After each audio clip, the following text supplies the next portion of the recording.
John's Random Reviews.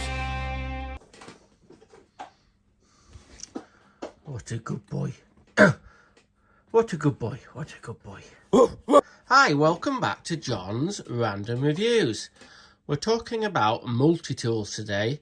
Specifically, this one, which is the latest Makita 18-volt multi-tool, which is the DTM 5.2. Now, there was a little bit of controversy when they brought this out. It's a fantastic bit of kit. It's absolutely amazing, a lot more powerful than the previous model. But they changed how you put the blades on. Previous to this model, you could use these flat ones, or you could use the Starlock ones. But with the new model, the flat ones don't fit. What you have to do is get these the Starlock ones. Actually, let's get it right. Starlock, Starlock Plus, and Starlock Max. That's the 3 blades you can use. This is actually bloody hell. This is a actual Fiend blade. So that's a good one. But as you can see, it just sits in there like that. And then you've got your pin that goes in, and you locate that, and then that's all connected. So when it came out, you get a few naysayers saying they didn't like the pin, they didn't like the fact that you couldn't put the other blades on, because a lot of people have got blades like this. So they were used to these kind of blades, and some people buy these in bulk. So they might have 50 of these. They get this multi-tool and find out they can't fit this into it, so they're a bit pissed off. They've got to buy these, which are generally more expensive. These ones are more expensive than these ones. Now, I personally like this the Starlock system. I think they lock in better than the flat ones, and I think you get a better cut because there's less vibration. But I got to thinking, what if I could adapt this machine to run on both of these? Now then, just previous to this, about a week ago, from when I put this up online, is someone has actually done it. A manufacturer has adapted, this is the pin that goes in, and what they've done is they've put like a fat bit on there that kind of like, when that goes in there, it kind of has a fat bit with like mounting sort of grooves that fits in there, and on the top of that they've mounted one of these. And then what you can do then is put your flat ones on with the same Allen key. These ones fit on with an Allen key like that. These ones, they always go a bit knackered.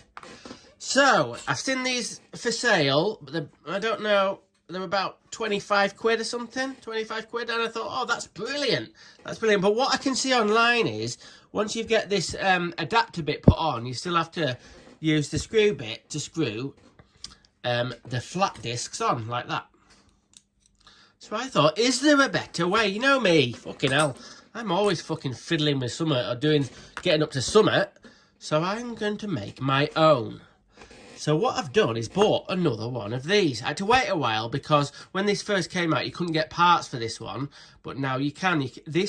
I bought one of these for $4.99, I think, something like that, just the pin.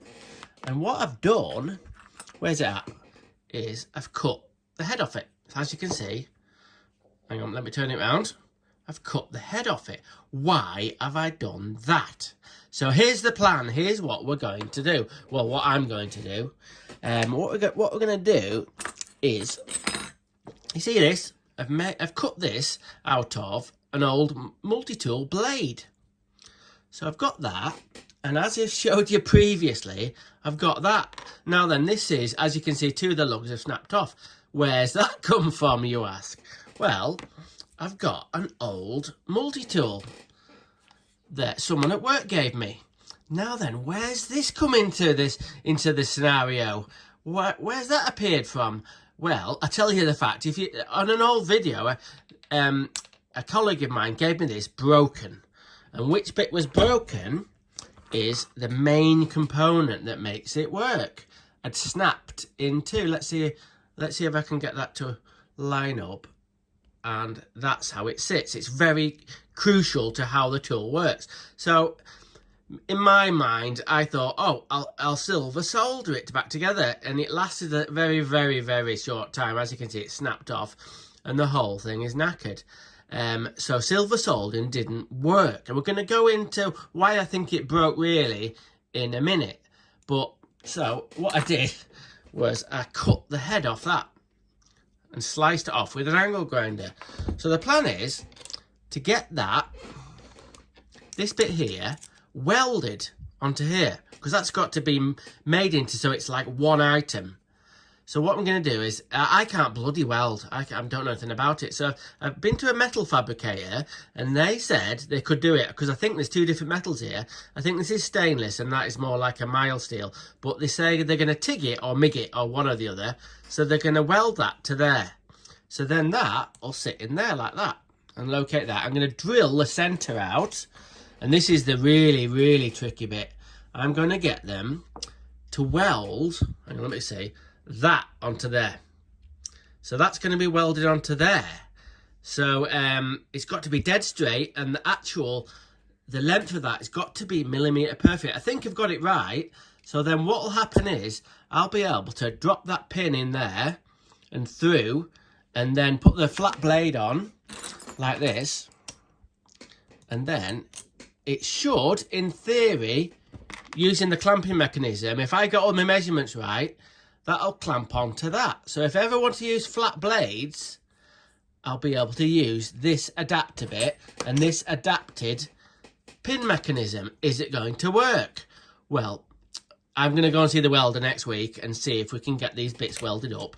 So on the next video, we're going to see if it works. But before we leave off, we're going to go through a little bit of, if you're like a bit, don't know that much about multi-tools, I'm going to give you a little tip. So I'll just put the blade on that. We're not going to get it going because it makes a right bloody racket.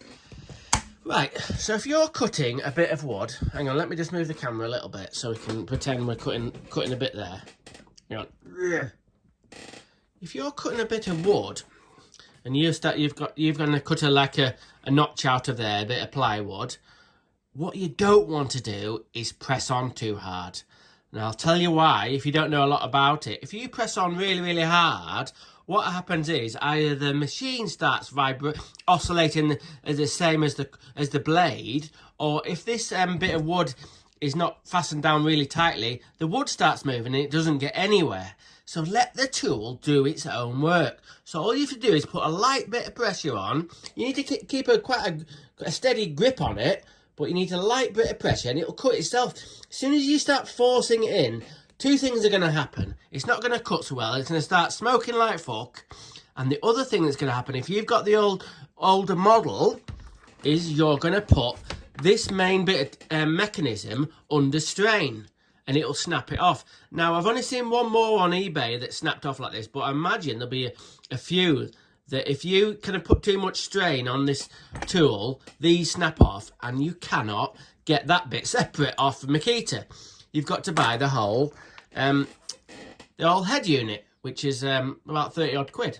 So there we go, that's a multi-tool. Fantastic bit of kit, but let it do its own work. Don't fucking force it. So there we go. Okay, in the next video, we'll see if my magical plan works. Okay, thanks for watching. Again, random is rad. Rock on. Thanks for watching. Subscribe. Unsubscribe. Give me a thumbs up. Give me a thumbs down. Tell me you love me. Tell me you hate me. Tell your friends and neighbours. Tell that weird guy from across the street with the one-eyed dog. Tell me anything. But most importantly, let's get it.